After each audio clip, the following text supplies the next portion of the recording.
Hello everyone and welcome back for some more Drag Race gossip, secrets and drama. So I'm back for another Have Your Say video, and this video is for Canada versus the World Season 2 Episode 5. Now, you may notice that I might be sitting a little bit weirdly. So because I am 33 going on 133, I actually cricked my neck this morning getting out of bed. So I'm just going to channel my inner RuPaul and just sit and face one direction because I can't actually turn my neck. So I'm just going to look this way directly into the camera. Is that my camera? Is that my camera? Yeah. So today we're going to be recapping this week's episode, going through the results of the Have Your Say poll, and I'll be talking about a little bit of drama to do with Nymphia Wind being called out by a fan. All that and more coming up in today's video, so let's get started. But just before we get started, I'd quickly just like to say, you may have seen on my channel the other day, I posted some very exciting news that I have become an official Paramount Plus affiliate partner.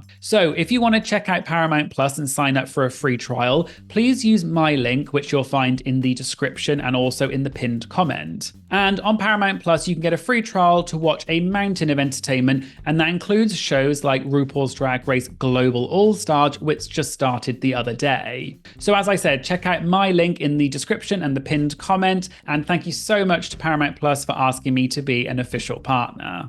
Okay, so let's start by recapping this week's episode. So the queens come back into the workroom after Eureka's elimination, and everyone is finding it very difficult, especially Miss Fiercelicious, because those two were quite close friends. And I think this is now at the point in the competition where the queens are really starting to feel it, because this is the penultimate week before the finale. Not much else really happens, so we'll just skip on to the next day. So the queens find out that this week the challenge is Snatch Game the Rusical. And I don't know about you, but I was quite confused how exactly they were going to do this, because we know what Snatch Game is and we know what a Rusical is, but the idea of them doing both together seemed a little bit weird. So the queens talk about who their characters are, and I'll go through that later when I talk about the actual performances. And then we see that Hollywood Jade is going to be the choreographer as usual for Canada. So it obviously is going to be like a normal Rusical in that it is choreographed, but it's still not clear whether it's going to be improv as well, like normal Snatch Game, or if it's all going to be completely scripted and pre-done. The queens also have to pick their roles, and they obviously do the thing of one queen, such as Cheryl, really wanting a particular role, and her and Kennedy fight it out. And we've seen this time and time again on Drag Race, and it's always difficult to know if they are genuinely annoyed or whether they're just doing it for camera or because it makes a good storyline. But either way, that's kind of a little bit of drama that happened this week. Okay, so let's move on to the actual performance. So what I'll do is I'll go through each queen and talk about their Snatch Game part of it and then also their Rusical part of it as well. So because this is quite a new type of challenge, the way that it's going to work from what we saw is that the queens are going to do their performances as the kind of Rusical part, and they're doing that as themselves, even though they're dressed in character. And then they go into an actual Snatch Game bit where they get asked questions. It's not 100% clear whether the Snatch Game bit is totally improv like normal or whether that's also rehearsed. I'll talk about my feelings at the end when we discuss the comments and things, so I'll just now go through each queen's performance. I'm going to go through each queen in ordering where they were sitting rather than in order of their performances. So the first queen was Miss Fiercelicious as Mother Teresa. I thought Mother Teresa is quite an interesting character to pick. We've kind of seen people do religious type figures before. Like, for example, Trinity the Tuck did Satan, and Ashley Madison on Down Under 3, I believe it was, did Jesus. So I can see how that can be quite funny if you take someone who's known to be obviously very religious and very conservative in that way, and then kind of make them funny in a different way. I think it can work. I really liked at the beginning when Miss Fiercelicious did a kind of nod to Roxy Andrews' wig reveal, but instead it was the head wrap that she took off. I thought that was quite a funny way to start it. In terms of the actual Rusical performance, I did like Fierce. I thought she did a very good job. And I think out of everyone, she maybe had the best through line in terms of, I thought she did a really good job of her character and also her in the Rusical. And it was a very solid performance all the way through, even though they are technically supposed to be two different characters. The Rusical, they're performing as themselves, whereas the improv bit is as characters. But I thought that she had quite a good through line between the two. And I think she could have pushed the improv bit a little bit further and maybe really gone in on the Mother Teresa and really hamming it up and doing something unexpected.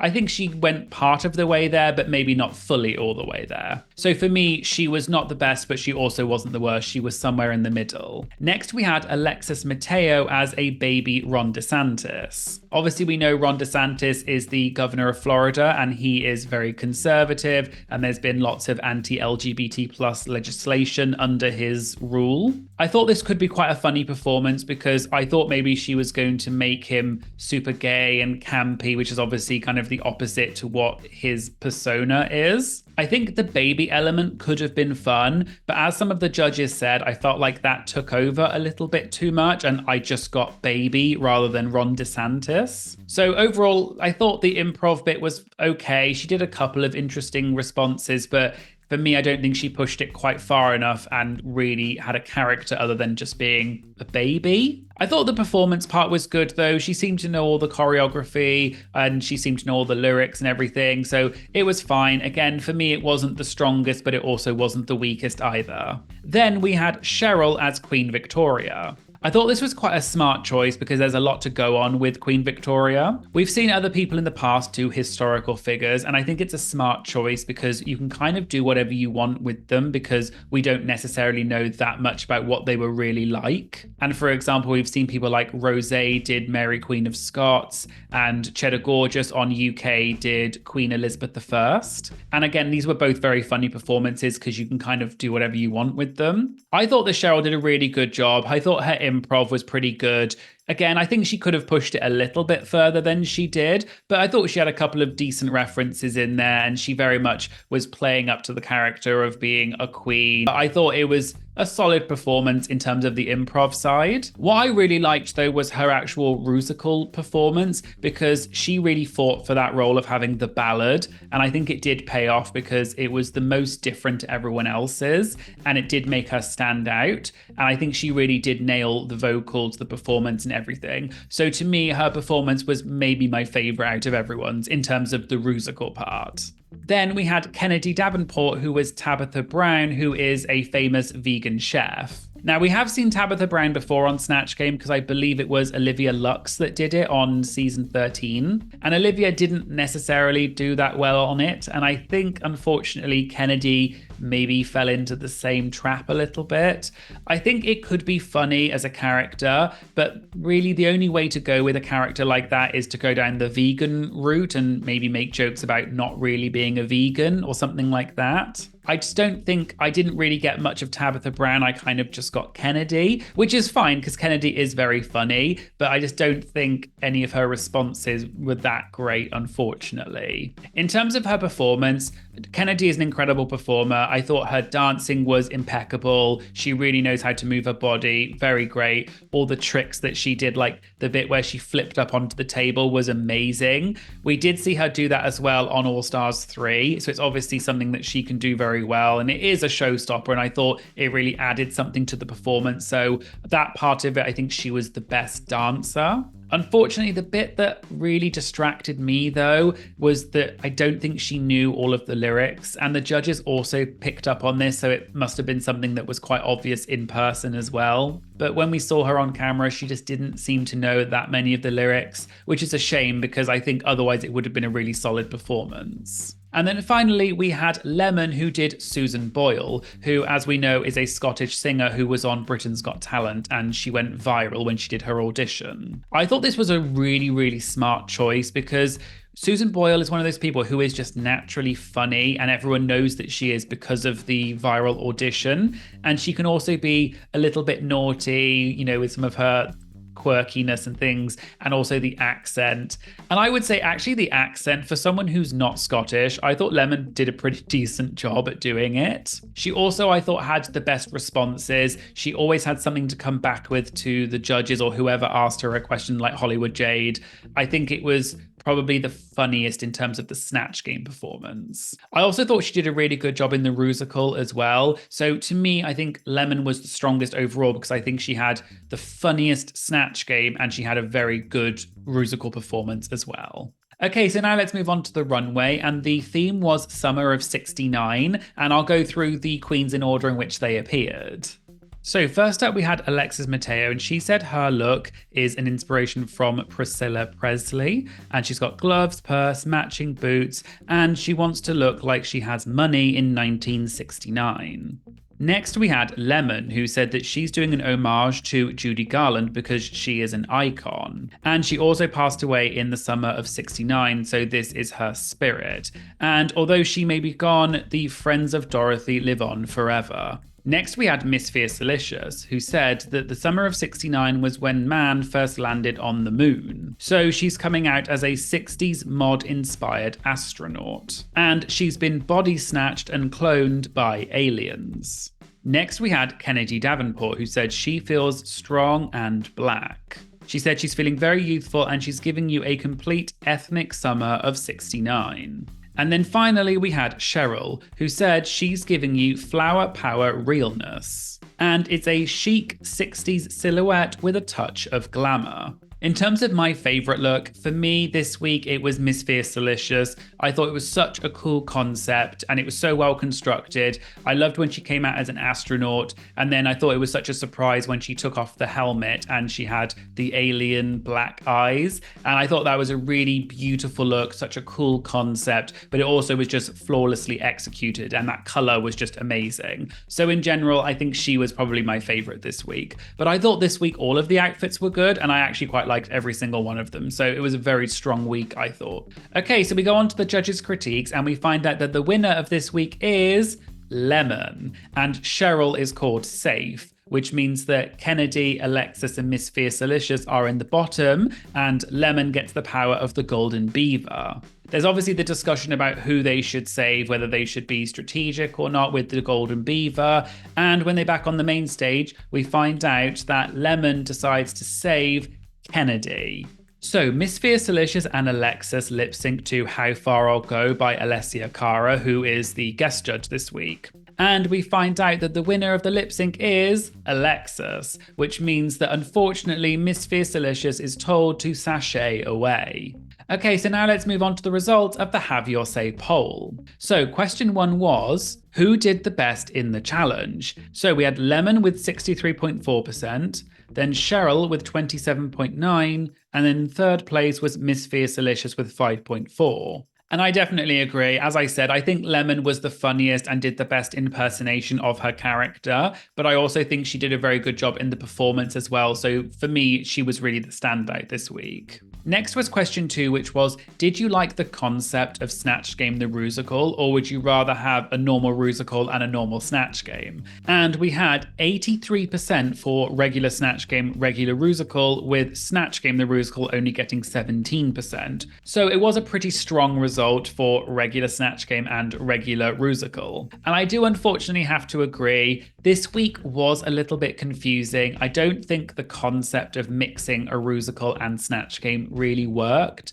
I think they're just two different types of challenge and they're two different disciplines that you need. One is comedy and improv, which is Snatch Game, and then Rusical is obviously more singing, dancing, choreography, and I just don't think the two gelled together. I can see why they did it because Versus the World always has a limited number of episodes, so they were obviously trying to get the most challenges in, kind of like a 2-for-1. I just don't think, unfortunately, it worked, though. It was a little bit confusing. I think there was too much of doing a performance, then going back into Snatch Game, then doing a performance, and it kind of just ended up not being funny and not being the best Rusical. And I feel like they were trying to do too much, and they ended up then not delivering either of the things very well. But I will say, I do like that Canada's Drag Race, specifically as a franchise, is trying to change things, switch things up and try different things. I do think that's really commendable because unfortunately, otherwise Drag Race will just go stale. So I like the fact that they're pushing the envelope, so to speak,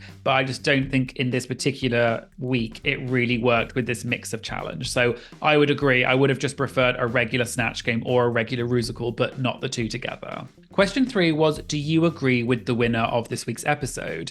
And we had 75.7% for yes and 24.3% for no. So it was a pretty strong result for yes. You agreed that Lemon was the deserving winner, but we still had almost a quarter of people say no. And judging by the question 1 result, I assume people maybe were saying they thought Cheryl should have won instead. I do think Lemon was funnier overall in the Snatch Game bit rather than Cheryl. I think Cheryl also did a decent job, but I think Lemon was just a bit better in both of them. So I would say I would also give it to Lemon, but I think Cheryl was very deserving of being safe this week because she did a very good performance. Question 4 was who had the best runway? And we had 59.1% for Lemon, 26.4% for Miss Fiercelicious, and then 8.7% for Alexis Mateo.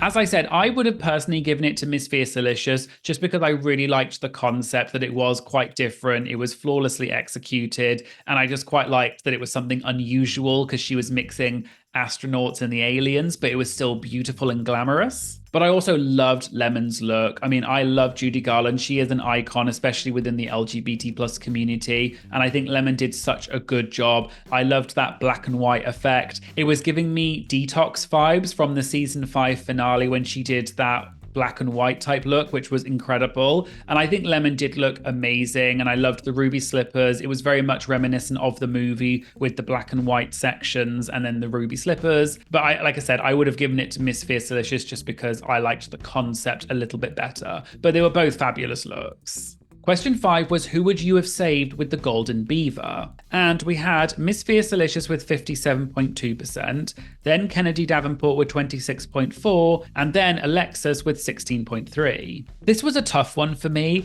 It's really difficult because it comes down to how you want to play the game and who you want to save. As I said in previous weeks, if it were me, I would go by who I thought did the best in the challenge and therefore didn't deserve to be in the bottom the most. And for me, I actually quite liked Alexis out of the 3 of them the most.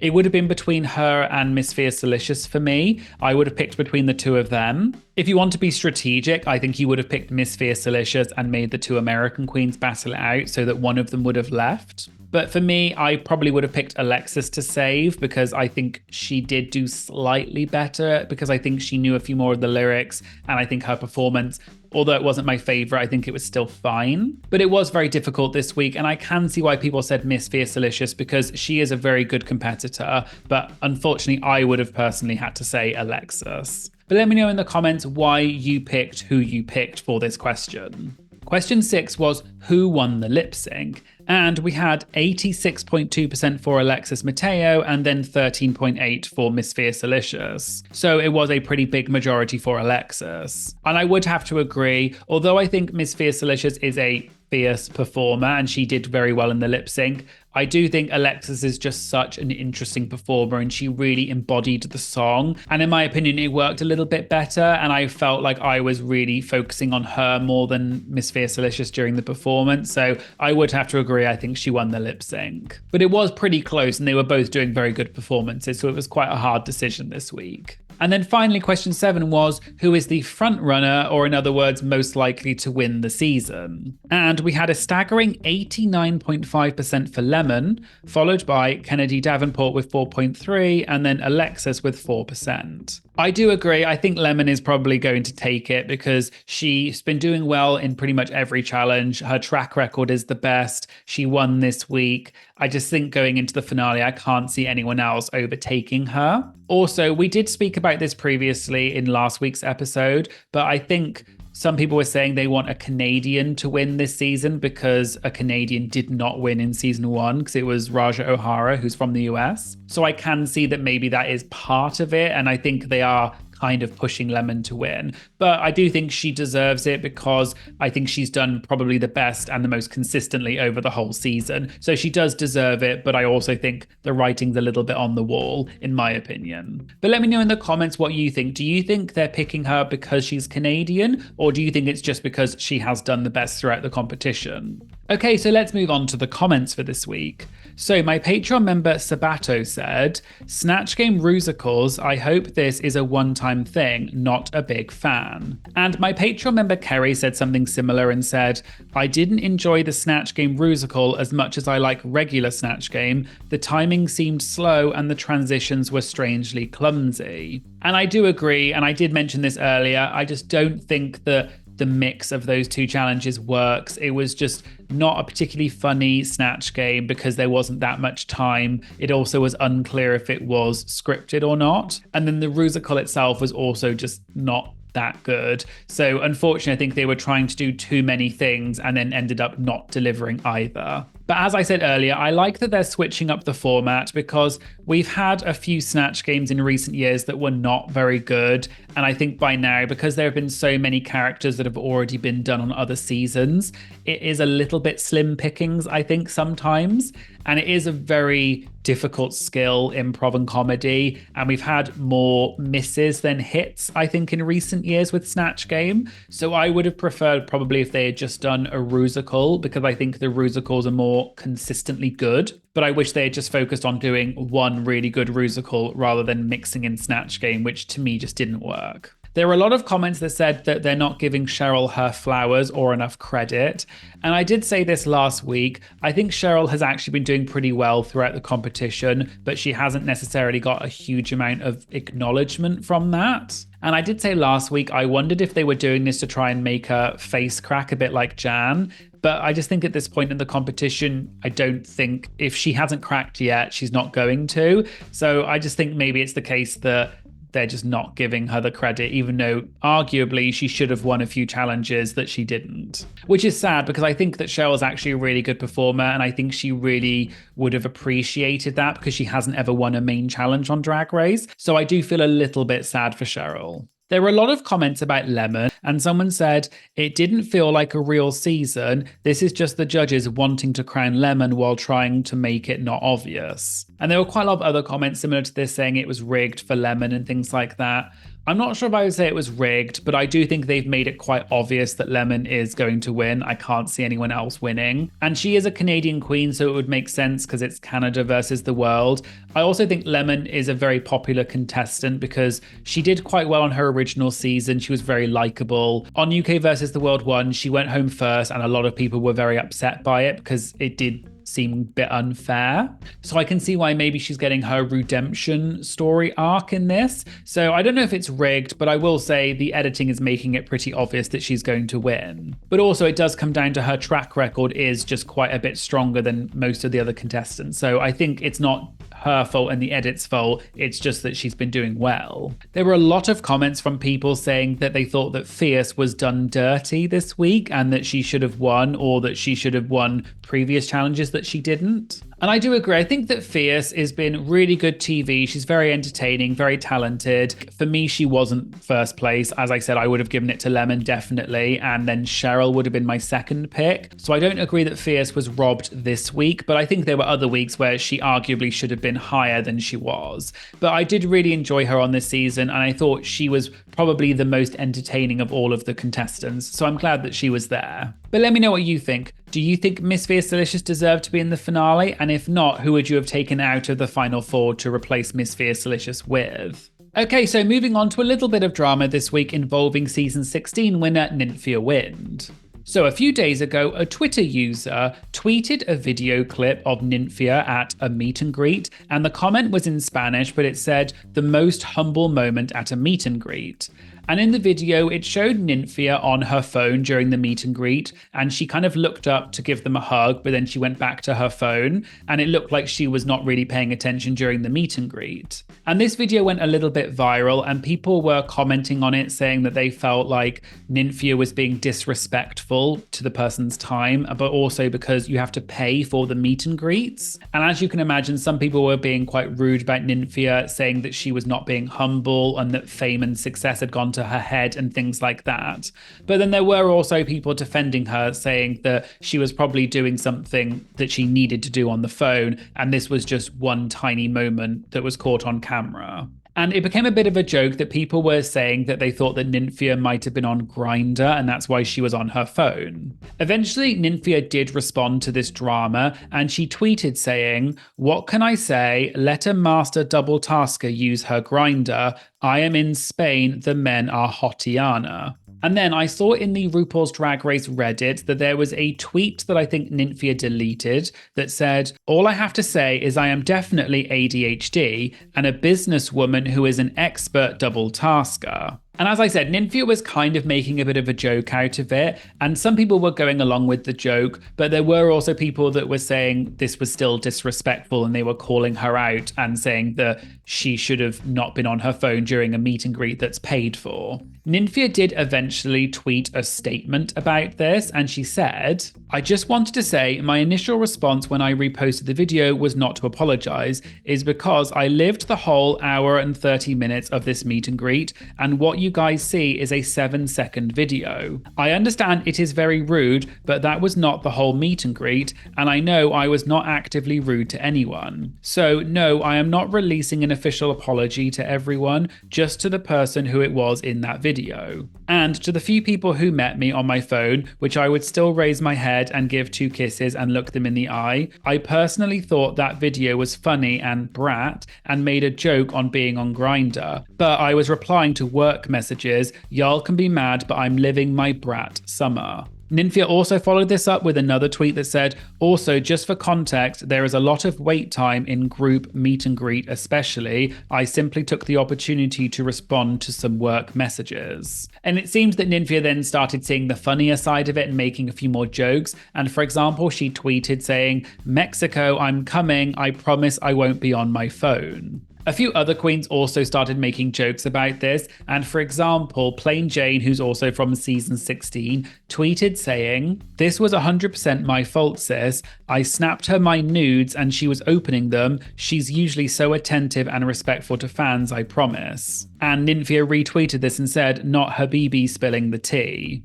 Someone also tweeted a photo of a doll with her eyes closed and the caption said, "Hi Nymphia, I'm a big fan," and obviously with the eyes closed. And Nymphia responded saying, "Wait, I am screaming." There was then another photo that was posted and it was Nymphia with 2 other people and all 3 of them were on their phones. Brooklyn Heights then got in on it and she also posted a photo of her looking at her phone and Nymphia retweeted it and said, "Phone forever." Nymphia then posted another photo of her looking down at her phone and it said, "Let the meet and greet start, let's go Dallas." And another queen that kind of got in on it was Mistress Isabel Brooks, who tweeted a funny thing and said, "Let me tell you a story. I did a gig with Nymphia while the season was airing. We didn't have to do a meet and greet. She looks at me and goes, 'You really want to do a meet and greet?' They look like they want to meet us. I said, 'Sure, I'm down.' She goes, 'I don't want to meet them. I hate I'd rather play Candy Crush.' I get that that video isn't a good look, but to be doing a whole like witch hunt based on 5 seconds is correct to me.